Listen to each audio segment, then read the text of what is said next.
All right, part 2 of the story. So I was going into surgery, and this condition that I had was extremely rare. Like a stroke is, I believe, a stroke is when you have a blood clot form in the artery, and mine formed in the sinuses instead, so the blood that was trying to drain out just had nowhere to go. And was just building up and putting all this pressure on my head, which is what had caused the headache and all the other weird things that were happening. And so I was going into surgery, and I think they had someone with a similar condition just a week or two before that hadn't made it. So this was not, any kind of brain surgery is risky. And I think they kept me awake for it, but I don't remember any of it.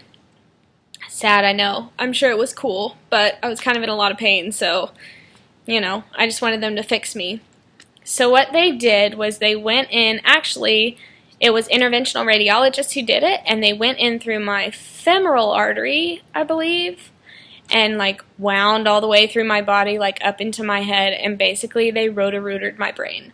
So they pulled a chunk of the clot out, whatever they could get, and then they used a clot buster called TPA and kind of shot it through to get the rest of the clot kind of busted up into smaller pieces. And the surgery, I didn't find this out till later, obviously, because I was in the surgery, but I think it lasted for 4.5 hours or something crazy. It was longer than it was supposed to be. So my parents and all my family and friends were out in the waiting room, and they were a little concerned. But thankfully, I came out fine on the other side, and I remember waking up and thinking, okay, I'm still me. I've got the same personality. That's good. I'm doing well for just having had brain surgery. We're okay, but my head was still hurting so bad. It just was awful. And my arm was still numb. My left arm was still numb and not working. Couldn't feel anything, couldn't do anything with it. It's basically like it was asleep. And, well, that was all I noticed at that point. So I was in post-operation ICU kind of thing. I was there for a little while, and then they moved me to an actual ICU room. And, gosh, that whole time is kind of a blur, but I'm trying to remember.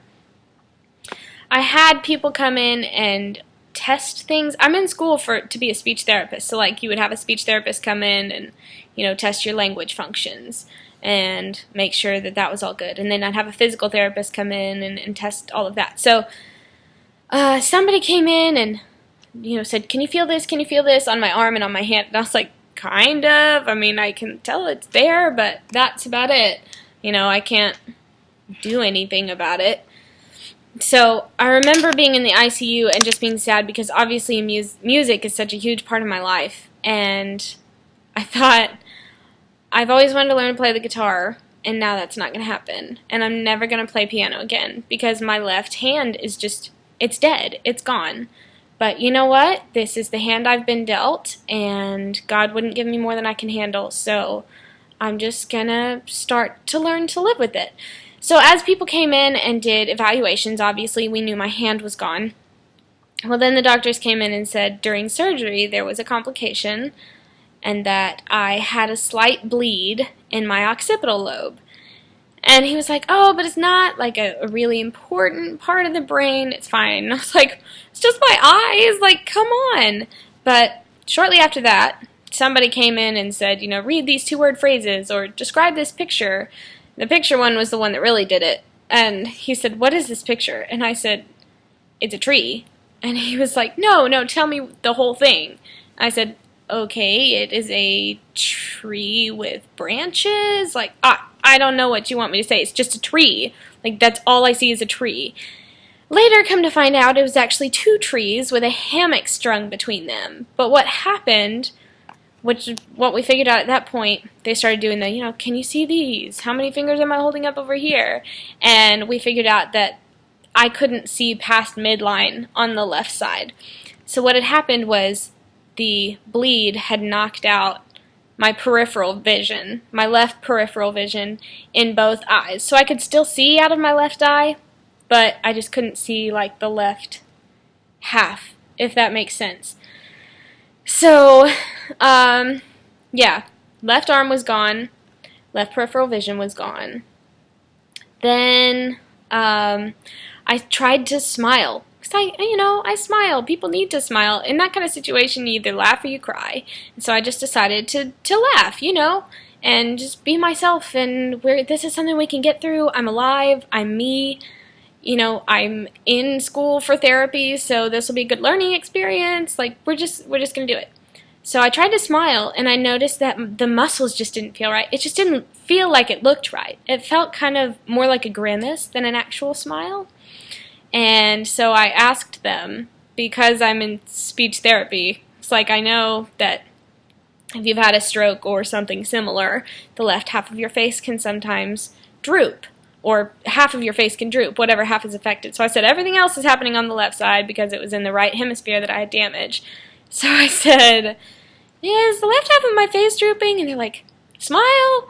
Yeah, maybe a little bit. So left half of my face is drooping, left arm was gone, left peripheral vision was gone, just to recap. So thank goodness for my family and my friends. My brother and his wife had come down, and he was so wonderful. He just was teasing me, just like always. He's my older brother, and so he and I just banter back and forth, and that was amazing. That was the best thing he could have possibly done for me at that point. Rather than treating me like an invalid, he just was like, oh, we got to come up with a good nickname for you. What are we going to call you? Oh, I don't know. And then we landed on Uno, because I had one eye, one arm, and one half of my face that was working. So we're like, oh, we'll just call you Uno. So anyway, we'd be sitting there. There was a chair that just unfortunately happened to sit on the left side of my bed. And so it was the one place I couldn't see.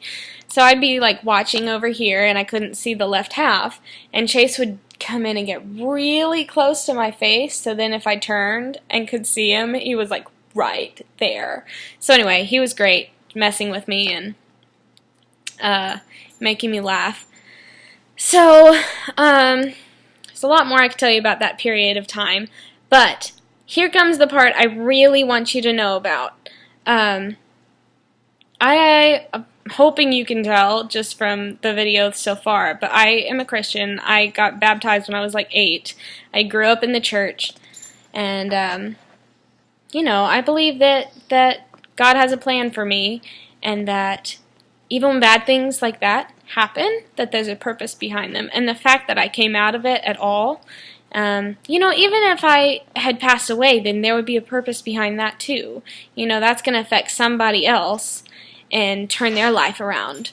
But since I'm here, I thought, there must be a bigger purpose for me. He must have some big plan for me, or else I wouldn't be here. Because he could have taken me, and he chosen to let me stay. So, anyway, this is kind of biblical that we're about to get into, but on the 3rd day that I was in the ICU, I went to bed. I had been working on my hand, and I had figured out how to open and close it really slowly. So it'd be here, and I'd have to really, really, really think about it, and I could kind of slowly get it to open. I remember trying so hard to open it and just not being able to find the muscles. I remember, my toes would be spread, and my other hand would be open, and I just couldn't make it go. So, anyway, open and close was about as much as I could do. And, I was like, well, we'll just keep working on it, and eventually maybe I'll get some use out of it, but I don't think I'll ever be able to play my music again. But at least I can still sing, so, that's good. Anyway, 3rd day I was in the ICU. I woke up, it's like 5 in the morning, I think, because you kind of lose track of time there. You're just inside, and I had it dark because my head still hurt. So, I woke up, and I was like, I kind of feel different. So I just laid there, and I had my hand on top of me, and I just went, and I was like, oh my gosh, it works. And so my mom was in there with me. I'm like, Mom, wake up. She goes, what? And I was like, look, it works. And she was like, oh my gosh. So she came, she went running out and got our ICU nurse, and she came in, and she's like, what happened? Because, of course, my mom is, like, crying, and here's my dog, Cassie. Hi, Cassie. So my mom is crying and yelling for the nurse, and so, of course, in the ICU, the nurse was like, oh, my gosh, what's happened? So she comes running in, and said, oh, like, I said, oh my gosh, look, my hand works. And she's like, wow, that's amazing. And then she did, check my peripheral vision, which we hadn't even thought about. She's like, can you see over here? Can you see over here? I was like, oh my gosh, my vision is back too. And then later I realized that when I smiled, it felt normal again. So the thing about that is that shouldn't have happened. The arm coming back, I could see being, explained by maybe the pressure was finally going down and quit pushing on the motor center of the brain. And, I don't know about the face drooping, how that came back. But the visual stuff should not have happened. I had just gotten out of my neurology class, like the semester before all this happened. And one of the things I learned in there, I believe, is that blood is toxic. It's poison to neurons. And so the neurons that got blood on them should have been dead and not been able to regenerate.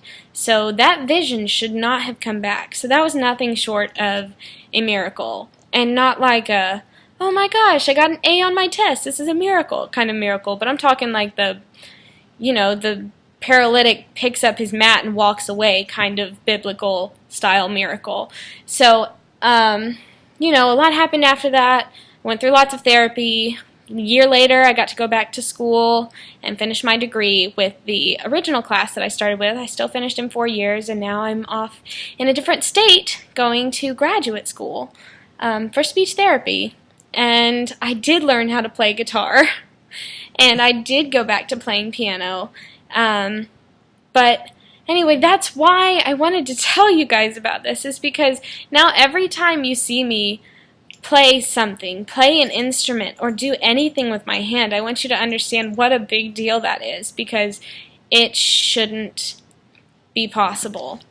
So, there you go. That's my little miraculous child story, and that's kind of why I got back into music too. I've always been a singer, but and I've always loved music.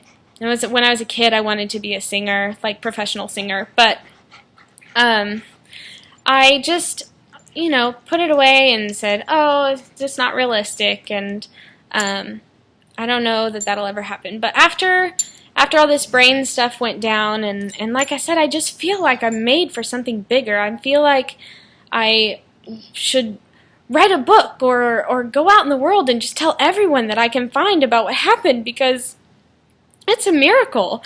And I serve an awesome and almighty God, and I just want everyone to know that prayer works. I had people praying for me that I had never met. My family and friends just spread the word, and they told their friends, and then their friends told other friends, and I ended up having people in Russia praying for me. I had people in Africa praying for me. I had churches that I had never heard of in cities I had never been to praying for me, and it was just amazing. So, prayer works, and God is real, and He really does still do miracles today, and I just want the whole world to know that it does happen, and He is watching out for you, and He does have a plan for you. So I just feel like I'm made for something more. So if I could get somewhere with my music and, get on talk shows and talk about what happened, or even if it's just telling my classmates, I just want everyone to know. I want to spread the word. So anyway, that is my story. There's more of it that I'm sure I'll think to tell you later, but for now, that's about all the time I have. So I love you guys very, very much. Thank you so much for listening. I actually wrote a blog about everything that happened in the weeks after I got out of the hospital, and I will put a link to that in the description box below if you'd like to go read it. I didn't edit it or anything so that you could actually kind of see the progress happening as I went. So anyway, I hope you guys enjoy. I hope you have a wonderful weekend, and thank you so much.